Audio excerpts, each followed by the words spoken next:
Always é uma palavra bem comum na língua inglesa e muitos sabem o que ela significa. Mas você sabe como usar essa palavrinha da forma certa? Sabe a posição em que ela pode ser usada numa frase? Hoje aqui você vai aprender tudo isso e ainda mais. Então, bora entender inglês. A palavra always é um dos advérbios em inglês, um advérbio de frequência, ou seja, ela é usada para falar com que frequência alguma coisa acontece. Sua tradução é sempre. Por exemplo, when my parents come to visit me, I always prepare their favorite food. When my parents, quando os meus pais, come to visit me, vêm me visitar, I always prepare, eu sempre preparo, their favorite food, a comida favorita deles. Always, sempre. Unfortunately, he is always late for work. Unfortunately, infelizmente, he is always late. Ele está sempre atrasado for work, para o trabalho. Uma das dúvidas mais comuns quando estamos falando de advérbios de frequência em inglês é a posição que essas palavras ocupam em uma frase. A palavra always não pode vir, por exemplo, no começo de uma frase, a não ser que seja uma frase imperativa. Frases imperativas são aquelas que dão uma ordem ou até mesmo um conselho, do tipo faça isso ou não faça isso, vá para lá ou não vá para lá. Então, se for uma frase imperativa, always pode vir no começo. Fora isso, não pode. Vejam só. This house is always cold. This house, esta casa, is always cold. Tá sempre fria. Essa aqui não é uma frase imperativa, então não poderíamos dizer always this house is cold. Não poderíamos colocar o always no começo da frase, isso estaria errado. Agora, se a gente for falar, chegue sempre no aeroporto pelo menos 2 horas antes do voo. Essa sim é uma frase no modo imperativo. Então, a gente diz, always arrive at the airport at least 2 hours before the flight. Always arrive, sempre chegue, at the airport, no aeroporto, at least 2 hours, pelo menos 2 horas, before the flight, antes do voo.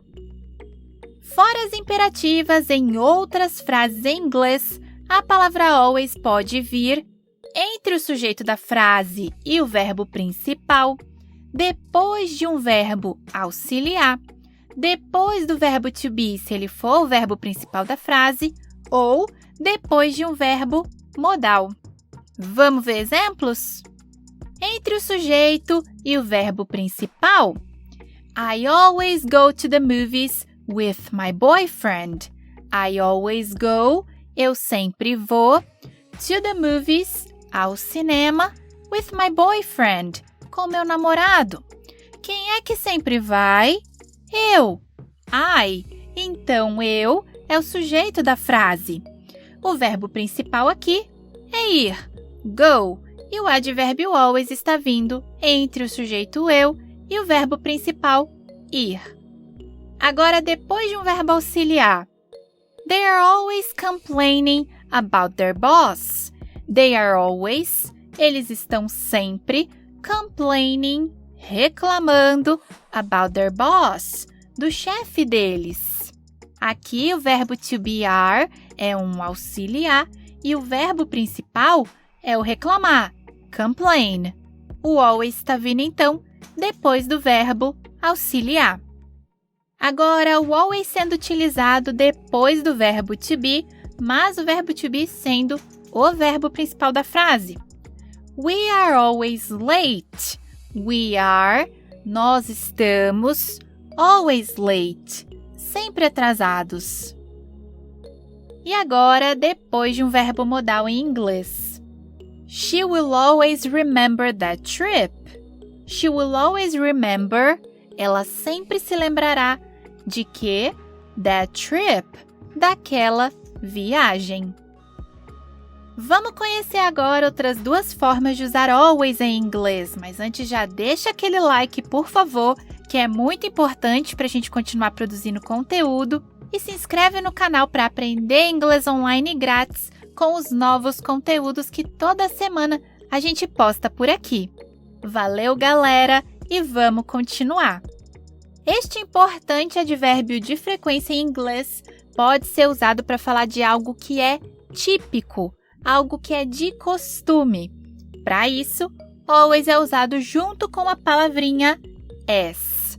Por exemplo, Congratulations! The food is amazing, as always. Congratulations! Parabéns! The food is amazing. A comida tá incrível, as always. Como sempre. Como já é de costume, como já é típico, a comida que você preparou tá incrível. E um outro uso do always é para falar de uma possibilidade, de uma possível saída para um certo problema. Para isso, o always é usado junto com o verbo modal can, que tem um vídeo todo dedicado a ele aqui no canal, vou deixar o link no comentário fixado, e também com o verbo modal could. If we don't find a nice hotel in that town, don't worry. My aunt lives there. We can always stay with her. If we don't find, se nós não encontrarmos, a nice hotel, um bom hotel, in that town, naquela cidade, don't worry, não se preocupe. My aunt lives there. Minha tia mora lá. We can always, sempre podemos, stay with her, ficar com ela. Ou seja, caso a gente não encontre um hotel legal, se tivermos este problema, uma solução seria ficarmos na casa da minha tia. Ela mora lá, a gente pode ficar com ela. É uma possibilidade. Este é mais um dos usos do always em inglês. E não esquece, se inscreva aqui embaixo para continuar aprendendo inglês com os novos conteúdos que vão ao ar toda semana por aqui. Mas por hoje é só. Muito obrigada pela companhia de vocês e até a próxima para entender mais de inglês.